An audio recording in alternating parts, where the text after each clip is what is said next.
Where am I now? I'm a big sister now. I have to go to school by myself. I can't do it. Watch the way carefully, Mom says. That's the bus that I usually take. Hey, wait. Good morning, everyone. The bus rides along. I see a building with square panels. Where am I now? Oh, it's that big aquarium. I'm going the right way then. There's a giant statue standing in front of a palace. Where am I now? Eek! That giant statue seemed to chase me. Ooh, I can't see the giant anymore. Where am I now? Oh, I know this shop. There's the cat that sells donuts. I'm going the right way then.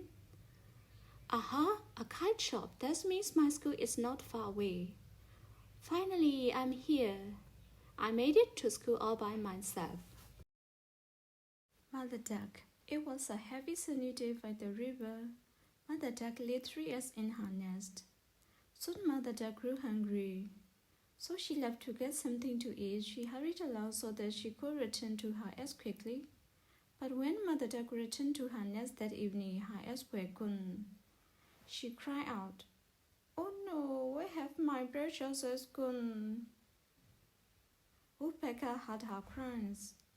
He flew down to speak to her. "I know what happened to your eggs," he told Mother Duck. "A snake stole them and put them in a hole. Don't worry, we'll get them back when he goes out tomorrow." The next day they went to the snake hole together and waited until he left.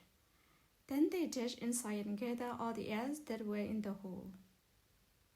But once the eggs were safely back in her nest, Mother Duck noticed something was not right. "These are not all mine," she croaked. "We brought back some other eggs as well." But Mother Duck did not mind. She decided to lay on all of them until they hatched. A few days passed and one of the eggs hatched. A strange creature came out. Mother Duck stared at her in astonishment and called for Woodpecker. "This little one is not mine. Her beak looks like mine, her feet look like mine, but she wears her tail like a porcupine. What is she?" Woodpecker laughed and said, "This is a platypus.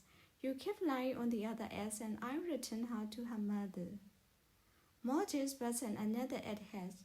Mother Duck yelped in surprise after his don't break her. "This can't be my child." Woodpecker came down to explain. "This is an echidna. You keep laying on the eggs and I'll return to his mother." One day, 3 eggs hatched at the same time. Little 3 ducklings came out. Mother Duck sent with joy, "My ducklings have hatched." But there were still 2 eggs left in the nest. Mother Duck wondered if she should leave them alone. "Please keep these eggs warm, Mother Duck," Woodpecker pleaded. "Once they have hatched, we will know which mother to return them to." Soon one more egg hatched. A sweet little tortoise came out. "Mama Duck, can we keep her?" The ducklings asked. "No, my dears, she must return to her mother, who will be so happy to see her." Finally, the last and biggest egg began to crack open. Out came a baby crocodile. The baby crocodile chased the little ducklings for a few moments, then waddled off on its own to find its mother. Mother Duck and her babies rejoiced. Everyone had found their happy home. They go to the field. "Where is Danny going?" She is finding Dara. "Where is Dara going?" Dara is finding his cow. "Where is the cow going?" The cow is following the bat. "Where is the bat going?" The bat is following the dog. "Where is the dog going?" The dog is following the snake. "Where is the snake going?" The snake is chasing the frog. "Where is the frog going?" The frog is jumping to the field. Where are they all going? They are going to the field. Creatures of old, the sun had just set, and the forest was in darkness. A huge lizard-like creature was hiding in the bushes. It was still as a statue from the tip of its snout to the cut of its tail. Only its sharp eyes moved darting left and right. Its nostrils twitched as it smelled dinner, a juicy little insect. The giant lizard got ready to pounce when suddenly the ground rumbled and shook. Animals were running in all directions. The poor lizard creature was almost run over. Angrily, it turned back to see what was causing all the confusion. Gah! A terrified beast was charging down the forest path. It was taller than the tallest trees and had skin as rough as rock. Oh no, was the hunter about to become the prey? This is not a story. Such creatures actually lived on Earth a long, long time ago, at a time when there were no humans or dogs or bats. Instead, there were mammoths, dinosaurs, giant insects, and even ferocious fish-like creatures in the oceans.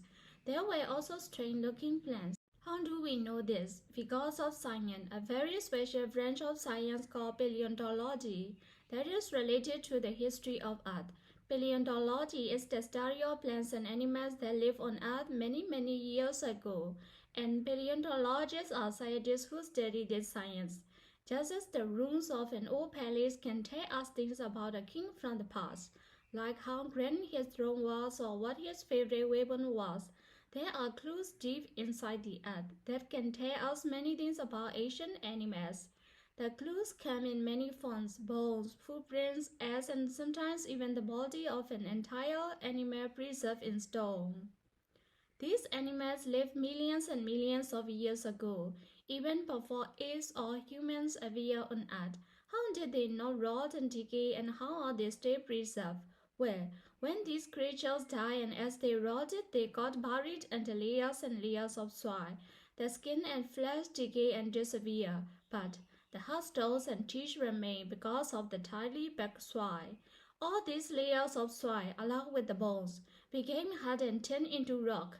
Such rocks are called fossils. When scientists first discovered huge bones buried under the surface of the earth, they did not know what these were. The bones were larger than any animal they had ever known. Bones as long as tree trunks, skulls the size of auto rickshaws, teeth as big as ice cream cones, and claws like knives. They kept putting the bones together in different ways to see if they could come up with an animal they recognized. Finally, it all clicked into place like a puzzle. Paleontologists can tell a lot about an animal from its skeleton. For example, if the bones of the legs are larger than the bone of the hands, it is possible that this animal walked on two legs, just like that gigantic creature we met earlier. That fearsome creature is called Tyrannosaurus rex, T-Rex for short. If the bones of all the legs are equal in size, there is a good chance that this animal walked on all fours, like the Diplodocus, which had four stout legs and a really long neck. Fossils of their teeth give great clues about what ancient creatures like to eat. Many skeletons had long, sharp teeth which are good for eating meat. Some skeletons had only flat, broad, smooth teeth. They were good for chewing leaves and the bark of trees, so we know that there were some vegetarian dinosaurs too. But scientists don't always find entire skeletons. They discover only a few bones, maybe a finger here, a rib there, or maybe just a couple of bones from the back. Not all fossils are bones. Some are just marks, like footprints we leave when we walk on soft mud. Dinosaurs left footprints too, and before these prints could disappear, the soil got covered with layers of sand and rock, so the prints stay intact for millions of years. In fact, by measuring the distance between footprints, paleontologists can guess the height of the animal. They can also tell how it stood and walked. Some of the strongest fossil marks were left by plants. Paleontologists have discovered strangely shaped leaves and flowers that cannot be seen anywhere today. But there is the most fun clue of all. Any idea what this might be? Is it a football? Is it a cannonball? Is it an egg? That's right, it's an egg, a giant fossilized egg. Scientists had found whole eggs that even contained the outline of an unhatched baby dinosaur inside. Perhaps they got buried in a landslide or lava from a volcano before they could hatch. In Mongolia, scientists discovered eggs along with the skeleton of an elder dinosaur in an attacking pose. They thought that the big dinosaur, fancying an omelette for breakfast, had come to eat the eggs. They named it Oviraptor mini egg hunter.